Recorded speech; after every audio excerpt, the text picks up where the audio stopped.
Hey everybody, it is 586, week number 6. So the big thing this week is about grant writing. I'm already seeing some great discussions in it. You're in the groups. I just saw one mistake. So you can always double check by going into your groups inside of Canvas and seeing it. And if you're not seeing that, you can go into people and then groups. Um, Anyway, I updated the announcement, so the announcement is now correct and matches what is in Canvas. Canvas auto assigns the people into the groups. Um, and one group's already like, I haven't written a grant before. What do you know about it? And I was like, oh, hang on. Take this discussion and also add it to discussion board number 1. Because that's what it is. It's, have you written a grant before? What do you think about it? Um, Now, I think when a lot of people think about grants, they're like, oh, it's like $1 million grant that takes you a team of 12 people a year to write.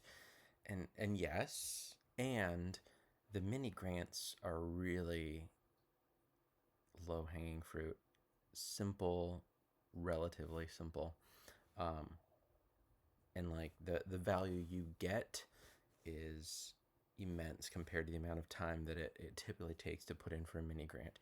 So um, when I was in the classroom in a public school, I had no budget for anything innovative or technology wise. We had one computer lab that I was allowed to be in an hour a week and was like, do innovative stuff. I'm just like, but really? So put in for different grants. One was for actually like a class set of iPads when I was teaching elementary music, and didn't get that one. But the one that I consistently would get, I think I got it 3 years in a row. As soon as I learned about it, I was like, all right, let's start doing this. Was through a local credit union. So for me, it was Foothill Credit Union, and the grants I think were up to $500. It's like a one-page thing that they have you fill out. What are you going to do? And keeping in mind, these are people that typically work at a credit union that are reviewing what you're doing, and so being able to communicate it in simple, persuasive, inspiring terms is really important. And so one example for you was it was right around when Apple TVs were able to do AirPlay consistently, and so I was able to actually get two TVs in my classroom over 2 years of grants, mini grants, same credit union, and so it was like a TV, the Apple TV, and the cabling for it, and took whatever was like, well, the Apple TV costs this, the HDMI cable is this, and then power strip is this much, and then how much can I spend on the TV? And so the size of the TV was whatever I could get that was under $500. Um, and so I put in for that grant and consistently would get them from the credit unions. And so for me, like even at this point, Apple TV is $200 and change. So for $300, you can get a pretty big TV. So if you wanted to be able to have the ability, even just from your phone, to swipe up, AirPlay, whatever's on your screen, pinch and zoom, or if you're on a laptop, AirPlay over. If students are on laptops that can AirPlay, be able to do that. I played with another year was with a Chromecast, a little stick thing that doesn't even need an HDMI cable, and that went in. And so, Chromebooks could be able to cast to it. Apple devices could, but not as successfully or consistently. Anyway, there's a lot of ways you can take some really simple tech that's relatively inexpensive and get it. So I know historically in this course, a lot of people will find like a subscription. That one works. I think that one's a little bit less compelling, and it's gone in a year. And so if you're trying to fund a subscription to whatever, um, that's a way to go. I think for this assignment, that definitely works. I think big picture, you're going to get more grants for hardware. And so thinking about ways that you can build more kind of STEM or STEAM things, like if you're going to get like a Raspberry Pi and connect it and have students use engineering and math, to be able to take like their science project to the next level. That's a visual thing, and your job as the educator is to explain that in ways that are both simple to understand what the project is. Here's what a Raspberry Pi is. It's a small computer. Students can code onto it. Coding is a 21st century skill. Um, and then also very simply education. There's standards in education It hits standards in science, like 5 different science standards, 3 different math standards, these engineering standards, with communication, that's part of language arts. So this one project, I'm able to teach like 8 standards at once. So credit union person that volunteers to review mini grants, again, they're typically $500 and below, would look at something like that and be like, oh my gosh, like I can picture what this would look like. And my goodness, look at all the innovative things you're doing. You're not submitting it to the assistant superintendent in charge of curriculum, where you'd be like this standard, that standard, rigor. You're like, inspiring people to like imagine kind of what you can do with technology. Those tend to be funded more consistently than like, we want a subscription to No Red Ink. And then after a year, you need another subscription to No Red Ink, which is a great program and our school pays for it. But that's like, if you want that, I think going through like a curriculum person or your tech director person is going to get you that regular funding. Another example of this could be thinking about kind of visuals, and I'm gonna also connect with some of the reading from this week around digital citizenship, about students being able to kind of make sense of modern literacy, and so getting them actually creating content. And that's why I'm wearing my shirt for the Namely conference. I'm going to talk about that at the end of our video in just a moment. It's not Digital citizenship isn't just about students knowing to click on safe websites and asking permission before taking photos. For me, part of that is how we consume content, but a big part of it, and the more compelling part, I think, is how students create content. So there's a consumption side of digital citizenship and the creation side of it. So as we're doing that, do we have permission for people on our video, right? That's where that conversation comes in. As we're reaching out to ask for a favor from a school administrator, that's where we talk about writing and sending proper emails and professional emails. When we're using music, if we're making a video, do we have permission to use that? Or can we use anything we want? Spoiler alert, you cannot use anything you want in a video. Even if it's not going online, it's still stealing, still not okay. You need to respect that copyright. So where do we get the music, or how do we create that music?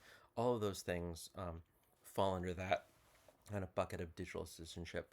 But I think digital citizenship really sells this idea really short, and that's actually why for 3 years now I've co-chaired the conference for the Namely conference. So Namely, and I'm going to link to some of their resources in the weekly announcement, is the National Association of Media Literacy Education. And so I think the most accessible way to jump into this, if this is all new to you, is looking at their new core principles. And so there's 10 core principles of media literacy education. I'm not going to go through all of them, but I strongly encourage you to go through it. And I believe that it's more relevant, easier to integrate, and just a better way than only making it about digital citizenship. Because if you're actually teaching media literacy education as part of whatever you're teaching right now, you're going to be baking in digital citizenship. Digital citizenship just sells it so short. And so, part of the core principles is like the first one is really kind of the case I just made, expanding the concept of literacy to include all forms of media. And that's, I'll just read it. Expanding the concept of literacy to include all forms of media and integrates multiple literacies in developing mindful media creators and consumers. So as we're talking about, is this a reliable source? It's also like, as you're creating stuff, what is your agenda? What do you want people to think differently about? This works with like a 5-paragraph essay, but I think more interestingly works with short form video that students might be creating. Any kind of multimedia thing. It's looking at how individuals in your classroom are capable learners. I'm jumping on to number 2, with existing knowledge, skills, beliefs, experiences to create meaning from media experiences. So particularly as we're looking at the election coming up, there's a lot of media that our students are going to be seeing. Even my 9-year-old, we were driving and he's asking about a billboard that talks about Palestine. And so like we talked about that. And so, it's not that third or fourth graders aren't seeing this, is that they're seeing it and maybe they don't have someone to talk with about it. Like it affects all of us in many, many ways. And I was surprised by that. This is not just a high school thing or like a seventh and eighth grade thing. Um, it's going to touch all of our students in various ways. And I'm not necessarily advocating for like, let's dive deep into the election, but as it comes up naturally in your classroom, I think these core principles give you a foundation for how to engage with it so that it's less of, here's what I believe about the election, or here, what do you think about the election? Well, this person feel, and just like that will get out of control very quickly, but actually grounding it in terms of like, this is a media experience, how to create meaning from it, who's the author behind that, what's their agenda, how successful were they with that agenda, what do they want you to think, what do you think, right? Like that is a neutral way to look at media and actually look at it critically in a way that I think goes pretty far beyond just like the basic digital citizenship. So I strongly encourage you to take a look at the core principles that Namely put out in the last year. I know the team that worked on it, they are absolute experts in education and in media literacy education. Um, it's good stuff. It's really good stuff. Not that digital citizenship isn't, but it feels very like 2010. It's like the teens of media. Like it was kind of from born of the era of like, let's talk about screen time. What do pediatricians suggest about screen time? And yes, we'll continue to have those, but I think there's a much richer conversation that more naturally ties in with existing lessons and content that you are teaching, that these core principles are really going to be just a phenomenal resource for you. There's a great one pager you can print out, laminate, because come on, who doesn't love a laminator when it works? Stick it up, near your desk, near the front door, just as a reminder for um, how we can connect with and be mindful of various media when we're consuming it, when it pops up in an unexpected way, and we need to facilitate a conversation. And I think much more excitingly, is that an adverb? I think it is. How are we preparing our students to create that content? And so, tying it back as we wrap up, with that mini grant, maybe you're getting some point and shoot cameras that have a good zoom. Maybe students already have phones with great cameras. Spoiler alert, they probably do based on your grade. And so then you're actually getting something that almost looks like a rectangular steering wheel with like two handles. The one from iOgrapher comes to mind, like videographer, but just like iOS at the play on it. iOgrapher has a great kind of thing that you can hold and you slide a phone in, and then you can like attach like lights and microphone to the top of it. It has little mounts for that, and it'll fit like any modern phone. So maybe something like that, and then connecting the core principles from Namely into your mini grant is a way to go.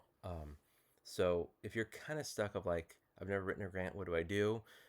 Pivot maybe in terms of like what students can create instead of just what's an additional platform that my students can consume stuff with. Um, Physical things, visual things, inspiring things tend to get those grants. And so if you're going to eventually submit this, I encourage you to kind of go in that direction. Um, Otherwise, just kind of whatever resource you feel you need is great. So if you have any questions, reach out. One final reminder, this grant is due at the end of week 7, but according with the group, you know how group work is, right? uh, Almost pretend like it's due at the end of week 6, so that as you're planning around end of July, beginning of August, like as vacations are ending, as school year is starting, it's a challenging time to get this assignment done. So please, please, please get on top of it as quickly as you can.